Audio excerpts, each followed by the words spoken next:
Frères et sœurs, Shalom, je vous salue dans le nom puissant et glorieux de notre Seigneur Jésus-Christ, qui est notre Seigneur et Sauveur.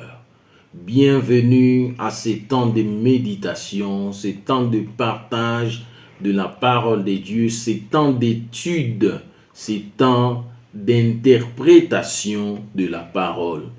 Nous sommes dans le livre des Actes et aujourd'hui nous avons le chapitre 16 comme notre domaine d'étude.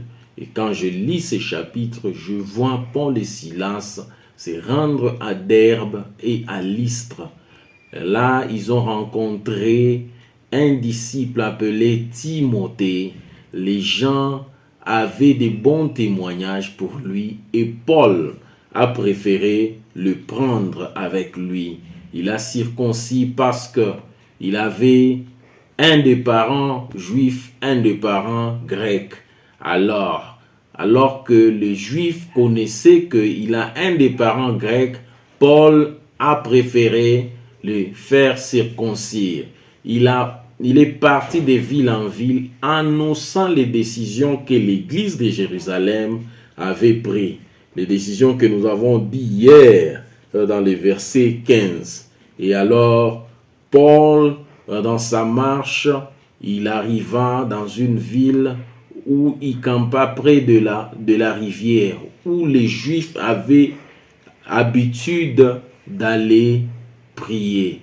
Et il rencontra une femme appelée Lydie qu'il convertit au Seigneur, qu'il baptisa, et la femme l'invita à sa maison, et Paul et Silas partirent dans sa maison, et ils logeaient là-bas. Et quand je continue, je vois que Paul a été arrêté par les Juifs et dans la prison, ils ont prié, ils ont chanté des cantiques et les portes de la prison se sont ouvertes.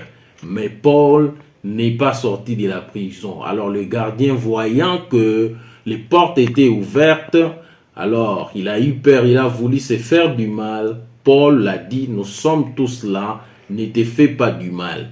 Et dans son étonnement, il dit, que dois-je faire?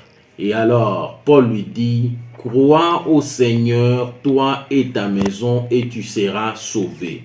Je vois aussi dans ces chapitres que une femme qui avait un esprit de divination, qui était en train de prédire les choses, a vu Paul et Silas et crié que ces gens ici sont les envoyés du Dieu très haut.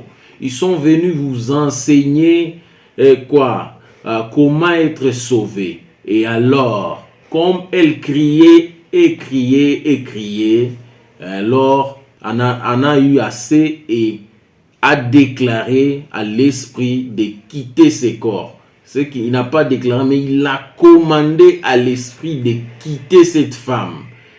C'était la raison pour laquelle les maîtres de cet esclave-là l'avaient fait arrêter. Alors, deux versets me parlent de plus dans ce chapitre, comme je lisais. C'est le verset 18. Là où Paul commande à l'esprit de quitter les corps de cette femme esclave.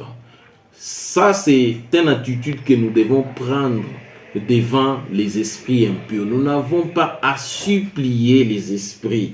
Nous avons à les commander, comme Jésus les faisait. Et aussi, le verset qui me parle le plus aussi, c'est le verset 31. Le verset du gardien qui demande, que dois-je faire pour être sauvé? Et Paul lui dit, crois au Seigneur, toi et ta maison, tu seras sauvé. C'est la seule façon d'être sauvé, c'est de croire au Seigneur Jésus-Christ. Si nous n'avons pas encore cru pleinement, croyons au Seigneur Jésus-Christ pour être sauvés. Que Dieu nous bénisse abondamment et passez une bonne journée, passez une bonne soirée, passez un bon après-midi, dépend de l'heure à laquelle vous nous suivez. Au revoir.